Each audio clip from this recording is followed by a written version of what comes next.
దేవుని ఘనమైన నామమునకు స్తోత్రములు. ఈ వాగ్దానమును వింటున్న మీకందరికీ మన ప్రభువును ప్రియ రక్షకుడైన యేసుక్రీస్తు నామములో శుభములు, మా హృదయపూర్వకమైన వందనములు.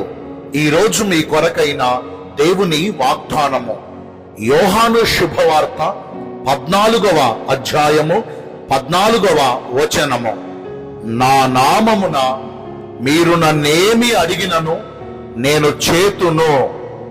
మంచి దేవుడైన యేసయ్య ఈ మంచి వాగ్దానమును నిశ్చయముగా నేడు మనందరి జీవితములలో నెరవేర్చునుగాక. ఆమేన్. మన యేసయ్య నామము సర్వశక్తి కలిగిన నామము. మనలో కార్య సాధకమవుచున్న ఆయన శక్తి చెప్పున ఆయన యొద్దకు వచ్చి ఆయనను అడుగు వాటి అన్నిటికంటేను, మనము ఊహించు వాటి అన్నిటికంటేను మరి అత్యధికమైన కార్యములను క్రీస్తు యేసునందున్న మహిమైశ్వర్యము చెప్పున మనందరి జీవితాలలో జరిగించగలిగిన సర్వశక్తి కలిగిన దేవుడు మన ప్రభువైన యేసయ్య. ఆయన యొద్దకు వచ్చి ఆయన శరణు జొచ్చిన వారిలో ఎవ్వరిని ఆయన త్రోసివేసే దేవుడు కాదు. వారు పెట్టే మొర్రలు ఎన్నటికి ఆయన తృణీకరించి నిర్లక్ష్యపరిచే దేవుడు కాదు. యేసుక్రీస్తు ప్రభువారు యెరికో పట్టణాన్ని సమీపిస్తున్నప్పుడు త్రోవ ప్రక్కన ఒక గుడ్డివాడు కూర్చుని, నజరేతువాడా, దావీదు కుమారుడా, నన్ను కరుణించుము అని ఆయనకు కేకలు పెట్టగా ఆయన నిలిచి వాని యొద్దకు వచ్చి వానిని ముట్టగా తక్షణమే వాడు చూపును పొందాడు. యేసు నామములో వానికి చూపు కలిగింది. కపెర్నహూము పట్టణములో శతాధిపతి దాసుడు రోగిలా పడి ఉన్నప్పుడు యేసయ్య మాట మాత్రము సెలవిచ్చి ఆ రోగిని బాగు చేశారు. కనాను స్త్రీ కుమార్తెకు దయ్యము పట్టినప్పుడు యేసుక్రీస్తు ప్రభువారు ఆమె నమ్మిక చెప్పున ఆ కుమార్తెను బాగు చేశారు. 12 సంవత్సరముల నుండి రక్తస్రావ రోగి ఆయనను వెంబడించి ఆ ప్రభువారి వస్త్రపు చెంగును ముట్టగా వెంటనే ఆమెకున్న రక్తధార కట్టబడింది. బెతెస్దా కోనేటి వద్ద 38 సంవత్సరాల నుండి పక్షవాయువు రోగముతో రోగిలా పడి ఉన్న ఒకని యొద్దకు యేసుక్రీస్తు ప్రభువారు వెళ్లి, స్వస్థపడగోరుచున్నావా అని అడిగి వానిని ముట్టి వానిని లేవనెత్తగా వాడు దిగ్గున లేచి తన పరుపెత్తుకుని లేచి నడిచి గంతులు వేయుచు దేవుని ఆలయానికి సమీపించాడు.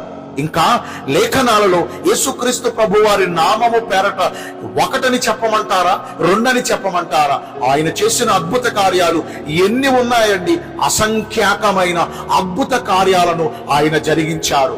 మన దేవుని నామము, యేసుక్రీస్తు ప్రభువారి నామము శక్తి కలిగిన నామము.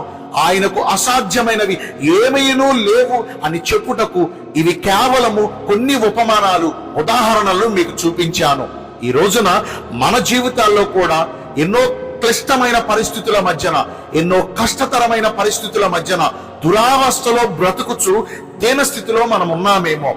గుండె చెదరిపోయిన నలిగిన హృదయము కలిగి కష్టకాలములో ఉండి ప్రభుకు మొర్ర పెడుతున్నామేమో. మన మొర్ర ఆలకించిన దేవుడు ఈ రోజున మనకు ఒక వాగ్దానం చేస్తున్నాడు. మన మొర్రను ఆయన ఆలకించారు. నిశ్చయంగా ఆయన నామము పేరట మనము చేస్తున్న ఈ ప్రార్థన దేవుడు వ్యర్థం చేయడు. మనలో ఏ తండ్రి అయినా తమ పిల్లలు తన యొద్దకు వచ్చి చేపలు అడిగితే పామునిస్తారా? రొట్టెను అడిగితే రాతినిస్తారా? మనము బలహీనులమై ఉండి, మనము చెడ్డవారమై ఉండి మన పిల్లలకు మంచి ఇవులు ఇవ్వాలి అనే ఆలోచన కలిగి ఉంటాం కదా. మరి మన పరలోకపు తండ్రి మనకంటే శ్రేష్ఠుడు కాదా? ఆయన నామము పేరట ఆయనను అడుగు వారందరికీ ఎంతో నిశ్చయంగా ఆయన మంచి ఈవులను అనుగ్రహిస్తారు. మరి ఈ వాగ్దానం నేడు మన జీవితాలలో నెరవేర్చబడాలంటే మనము చేయవలసిందల్లా మనము ఆయన ఆజ్ఞలను గైకొనుచు ఆయన దృష్టికి ఇష్టమైన క్రియలను జరిగిస్తే చాలండి. మనము ఏది అడిగినా అది నిశ్చయంగా మనకు దేవుడు అనుగ్రహిస్తారు. ఆయన మాటను శ్రద్ధగా వింటున్నామా? విన్నామో? ప్రతిరోజు దేవుని వాక్యాన్ని ధ్యానం చేస్తున్నామా? చేశామో? మరి విన్న వాటిని, చదివిన వాటిని, ధ్యానం చేస్తున్న వాటిని మన పూర్ణ హృదయంతో అనుసరించి నడవగలుగుతున్నామా? చదువుతున్నాం, వింటున్నాము, చూస్తున్నాము, పక్కన పెట్టేస్తున్నాం, మనకు నచ్చినట్లల్లా చేసుకుని వెళ్ళిపోతున్నాం. ఈ రోజు నుంచైనా మన పూర్ణ హృదయముతో దేవుని ఆజ్ఞలను అనుసరించి నడుచుకుందాం. ఆయనకు ఇష్టమైన క్రియలు చేద్దాం.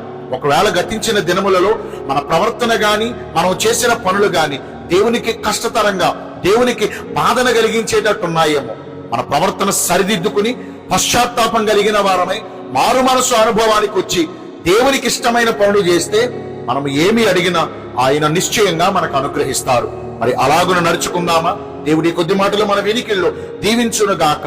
ఆమేన్. మీ అందరి కొరకు ఒక చిన్న ప్రార్థన చేస్తానండి.